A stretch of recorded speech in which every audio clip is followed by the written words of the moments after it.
Marketing's Queen, where I teach you how to master your hustle. Today, we're going to be on Canva and we're going to be creating lined pages. So, if you're selling journals, notebooks, and things like that, I'm going to show you a quick and easy way to create the lined pages yourself. I'm actually going to show you a few different ways to do these pages. So, if you want to follow along with me, I'm on a 6 by 9 inch document, and we're going to go from there. It's very simple, it's not hard at all, but this is for the beginners who want to get their feet wet in KDP and they just want to put up some journals, some notebooks. I'm going to show you how it's done. So I'm going to be working on, like I said, a 6 by 9, and this is going to be a no bleed document. So we're not going to go outside our margins. So I'm going to go up here to File, and I'm going to actually turn on my margins so that they've changed some stuff on here since I've been on here last, so I'm going to have to find it. Yeah, here it is under View Settings and Show Margins. So we got that. I'm going to make this a little bit larger. As you know, your girl doesn't see that well, so I have to make this a little bit bigger. But after that, I'm on a PC, so I simply hit the L. But if you don't have that, I don't know what it is for Mac. It's probably the same thing. So we're just gonna go with that. I hit the letter L. And you see up here where you can make it smaller or thicker. We're gonna make it a little bit. I want this line to be a little thinner. I have used darker lines like this, but I was creating something a little bit different. But we're gonna go to line weight. It's on a 4. I want it to be a 1 all the way down. And now I'm going to stretch it. I'm going to go from this margin line to this margin line. And on a regular sheet of paper, if you were doing a regular US document, like our notebook paper for school, there's about 25 lines.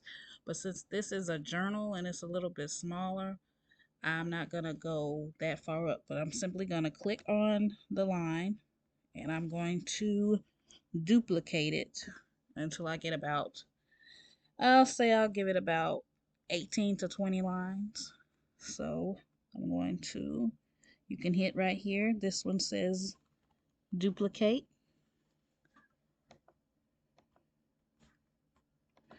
3, 4, 5. And so I don't have to do that so much, I'm going to grab them all, hit Control and D, and now I have 10 lines. And I'm going to highlight all of them and hit Control and D again, and now I have 20 lines. And now I'm going to take this top line and I'm going to put it about here, and the line that I want closest to the bottom, I'm going to put it here.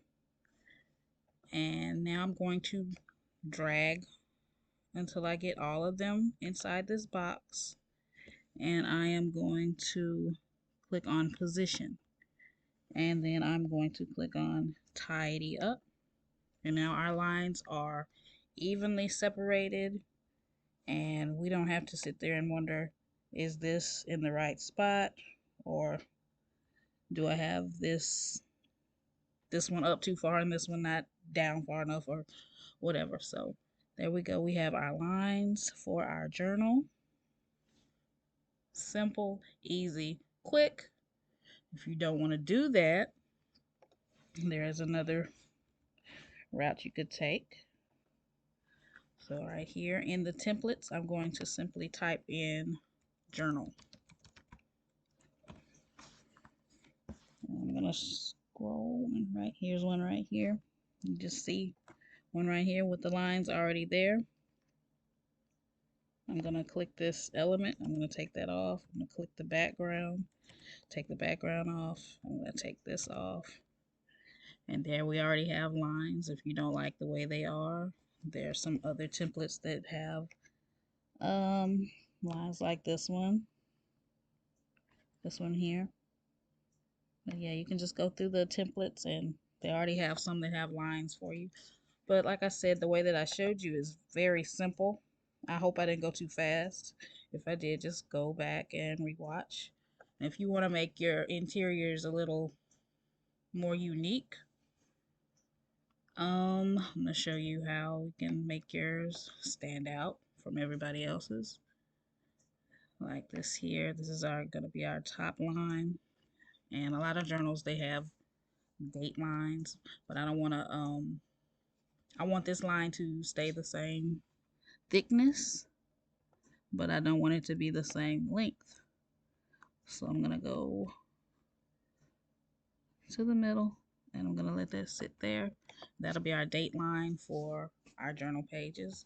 Also, if you want to add an element to the page, but you don't know how to adjust your lines so that an element will be there, but you can't see the lines up under the element, I'm going to show you what you do. You simply go to Elements, and right here in the lines and shapes, there's a square. Click on this square, and we're going to turn that square white.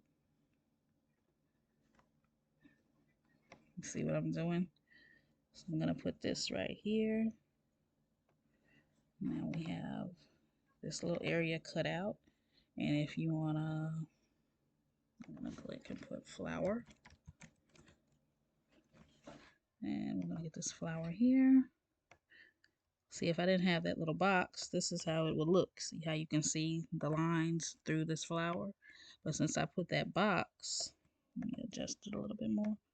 Since I put this box here, now I can lay my flower here, adjust it so that it is within our margins. And we have a cute graphic to go along with our pages. So you can make different pages with, see, I could take the flower and that white box and put it in the middle, or I could put it on this side, put it up here at the top. Whatever you want to do is up to you. But this is how you get around those lines without moving anything. Also, when you're doing this, I'll take that off. After you get your lines in place, highlight them and group them.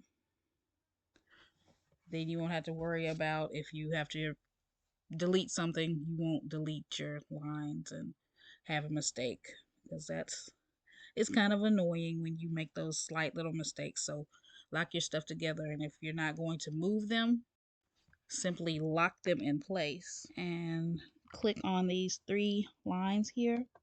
These three dots, and lock them in place so that once you place other elements around them, you won't accidentally move them or accidentally delete them.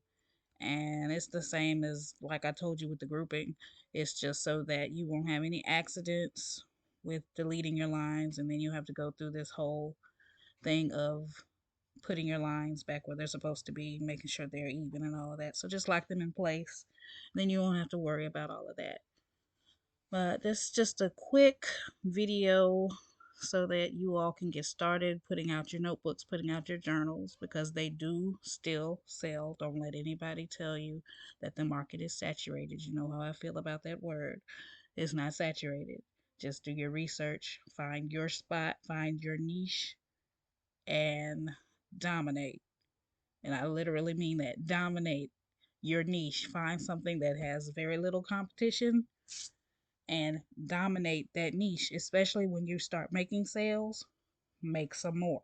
Make some more notebooks, make some more journals. It's all about getting out there, getting seen, and if they like it, someone else is going to like it. Someone else is going to like it. So you keep giving them what they want. One more thing. Like I said, the dimensions for this is 6x9. This is for a no bleed. So you can create as many pages as you want to. I think we can go up to 300 pages. If it's not 300, it's 350. I think that's the max amount of pages we can go up to on Canva now. That's great because I've got a few ideas of some things to do and I'm going to need a lot of pages. I hope you all enjoyed the video. Please don't forget to like, share on your Facebook groups that have something to do with KDP and Canva and all that good stuff. Share me out there with your friends. Subscribe to the channel. Hopefully I'm giving you all what you want. You seem to be enjoying what I do give you, and I appreciate that to the fullest. I have hit my mark of 1,000 followers or subscribers, I should say, and I appreciate every one of you. I appreciate every kind comment that I have received. And with that all being said, I hope you'll have a great day. Till next time, be blessed. Get that